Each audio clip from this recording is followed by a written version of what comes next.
একটা যুবক ছেলে সন্ধ্যাবেলা নেশা খাওয়ার জন্য বাবারে গিয়ে কয়, বাবা আমারে 10,000 টাকা দাও। বাবায় বুঝছে টাকা দিলে নেশার আড্ডায় যাবে।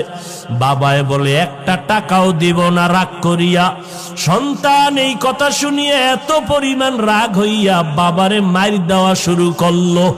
বাবার গায়ে হাত দিয়ে এমন ভাবে আঘাত, বাবারে মাটিতে শোয়াইয়া এমন ভাবে আঘাত করা শুরু করলো, বাবার রক্ত পড়া শুরু হয়ে গেছে।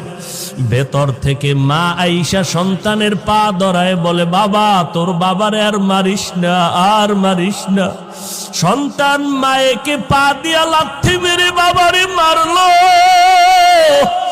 এরপরে সন্তান রাগ করিয়া একটা হুন্ডা চালাইয়া রাস্তায় বের হয়ে গেল। এই উত্তরবঙ্গে সিরাজগঞ্জের ঘটনা। যুবক ছেলেটা বাবারে কাঁদাইয়া মায়েরে কাঁদাইয়া যখন ঘর থেকে হুন্ডা নিয়ে বের হয়ে গেল, মা দরজা ভালো রকম ভিতর দিয়ে আটকাইয়া কয়, ও দয়ার মালিক, এমন সন্তান কেন দিয়েছ? আজকে ওর বাবারে রক্তাক্ত করিয়া ফেলল। এমন সন্তান তুমি আর ঘরে ফিরাইয়া দিও না। আমি মাকে লাথি মারিয়া চলিয়া গেল, আমি মা মরিয়া গেল আর দরজা খুলব না। ও আল্লাহ, আমার এই সন্তান আর লাগবে না। আল্লাহর কুদরত, বাবায় কান্দে, মা কান্না করে। মা আবার ডাক দিয়ে, আল্লাহ ওর কপালে যদি হেদায়েত থাকে দাও, না হয় ধ্বংস করে দাও। ওই ছেলেটা যাইতেছিল কোথায়? বন্ধুদের আড্ডায়। হঠাৎ দেখে রাস্তার পাশে ওয়াজ মাহফিল চলে। একজন আল্লাহর ওলি বয়ান করে। বয়ানে দাঁড়ায় দাঁড়ায় 2 মিনিট শুনলো। শুইনা দেখে দিলটার মধ্যে একটু মায়া লাগছে। হুন্ডা তালা দিয়া বয়ানে বসলো পেছনে। আল্লাহর ওলি বয়ান করতে করতে করতে করতে মা বাবার মোহাব্বতের বয়ান যখন শুরু করলো, ওই যুবকের এমন কান্নার আওয়াজ, ময়দানে গড়াগড়ি খায় আর আল্লাহ আমার মাফ করিয়ে দাও, আমি জাহান্নামে যাইতে পারবো না, আমি মা বাবার অভিশাপ নিয়ে কবরে যাইতে চাই না, আল্লাহ মাফ করে দাও, মাফ করিয়া দাও। এই ছেলেটা এত কান্না শুরু করলো, ময়দানে সবার নজর ভরিয়া গেল। মোনাজাতের পরে ওই ছেলেটারে সবাই ধরিয়া হুজুরের কাছে নিয়ে আসলো। আল্লাহর ওলি কয়, বাবা তুই এত কাঁদো কেন? কয়, হুজুর একটু দোয়া করে, আমি হতভাগা, আমি আমার মা বাবারে কাঁদাইছি, আমারে আল্লাহ মাফ করবে নি, হুজুর একটু দোয়া করেন। হুজুরে মাথায় হাত দিয়া বলে, বাবা যা, তোর মা বাবার কাছে পায়ে ধইরা তাড়াতাড়ি মাপ চা। ছেলেটা হুন্ডা নিয়ে কান্না করিয়া রাতের গভীরে দরজায় গিয়া দাঁড়াইয়া এইবার দরজা দিয়ে ডাকে আর কয়, মা দরজা খুলো, আমি তোমার সন্তান আসছি। মা আওয়াজ দেয় না, বাবাও নাই। এইবার সন্তান এমন পরিমাণ কান্না শুরু করলো, মায়ের কলিজাটা ছিঁড়িয়া যাইতেছে মহব্বত। মা কয়, বাবা তুই চলিয়া যা, আমি মা আর তোর চেহারা দেখতে চাই না, দরজা খুলবো না। এইবার সন্তান কাঁদে আর বলে, মা আমি আর বেয়াদবি করবো না, আমি মাপ চাইতে আসছি, আমি মাপ চাওয়ার জন্য আসছি রে মা, একটু দরজা খুলিয়া দাও, আমি জনমের বেয়াদবি করেছি,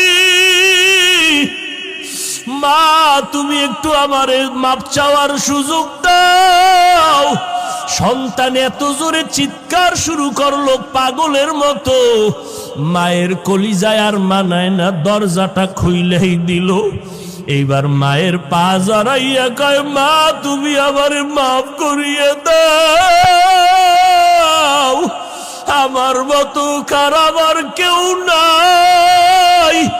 মা কয়, বাবা তুই আমার কাছে মাপ চাইয়া কি লাভ হবে, তোর বাবার কাছে গিয়া মাপ চা, তোর বাবারে যেই কষ্ট দিছ, তোর বাবার চোখের পানি আমি সহ্য করতে পারি না, তাড়াতাড়ি ক্ষমা চা। এইবার সন্তান বাবার পা জড়াইয়া কাঁদে, বাবা মাফ করিয়া দাও। বাবায় কয় তোরে আমি জীবনও মাফ করব না। সন্তান এমন কান্না শুরু করছে, বাবা তুমি মাফ না করলে আমি এখন মরিয়া যাব গলায় ফাঁস দিয়া।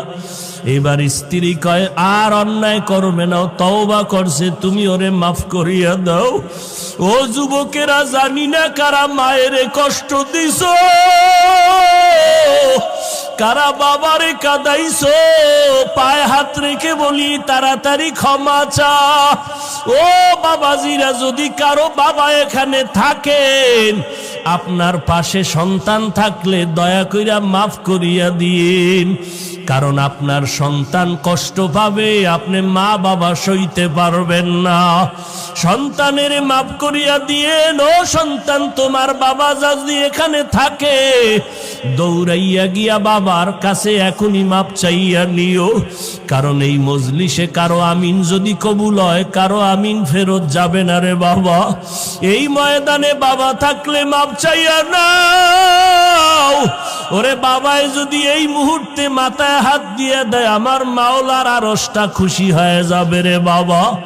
আল্লাহর কাছে 2 ফোঁটা চোখের পানি ছেড়ে কাঁদো, আর জীবনে দাড়ি কাটবা না, নামাজ ছাড়বা না, ওলামায়ে কেরামের বিরোধিতা করিয়া গুনাহগার হবা না। ও যুবক, কপাল বুঝি খারাপ? আবু জাহালের মতো কিছু শক্ত অন্তরওয়ালা এই জমিনে আছে, যাদের হাজার বয়ানও দিলটা নরম হবে না, নিজেও কান্না করবে না, কারা কান্না করলেও তা মেনে নিতে পারবে না। এমন কপাল পোড়া জমিনে আছে, নিজেও দাড়ি রাখবে না, যারা দাড়ি রাখবে তাদেরকেও পছন্দ করবে না। নাই নাই, এমন কপাল পোড়া এই জমিনে আছে, নিজেও পর্দা করবে না।